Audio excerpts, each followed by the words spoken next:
মানে ঘূৰি আনিব গৈছে মিকিতেৰণ পিহঁতৰ মানে ফটককে মানে হাতীটো সোমাই আহি গ'ল বোলে আহি পেলাই মানে ফটককে মানে আহি পেলাই মানে ঘূৰি বান্ধিব হওঁতে মানে মাৰি দিলে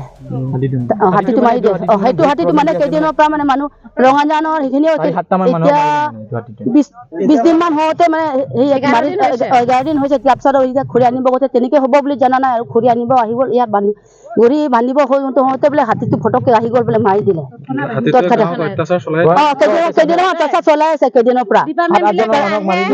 গুচি গৈছে 7জনৰ মানুহক মাৰিলে মানে এইটো হাতীয়ে মানে ফৰেষ্ট ডিপাৰ্টমেণ্ট আমি এসপ্তাহ আগতে মানে মিৰমদাম দিছিলো এই হাতীটোক মানে ওলাবলৈ তেখেতে মানে ইমান মানে কি কৰিছে ওলাই দিয়া নাই এতিয়া সেইটো হাতীটো মানে মাৰি দিব লাগে ফৰেষ্ট ডিপাৰ্টমেণ্ট এইটো ক'ব বিচাৰিছো যে এই হাতীটোক মানে গুলিয়াই মাৰি দিয়া মানে ভাল হ'ব এটা হাতীয়ে সন্ত্ৰাস চলাইছে 7জনৰ মানুহক মাৰি পেলাইছে এইটো আমগুৰি মেনচাং ফলগুৰি দেৱদাচাং এইবিলাক আৰু ৰঙাজান বস্তি এইবিলাকত মানে পুৰা সন্ত্ৰাস চলাই আছে আজি মৃত্যু হোৱা মহিলাগৰাকীৰ ঘৰ ক'ত ঘৰ আমগুৰি মেনচাং বয়স কিমান মানুহ বয়স আপোনাৰ 50 মান ওচৰ কি নাম তেখেতৰ মিকিতেৰণ পি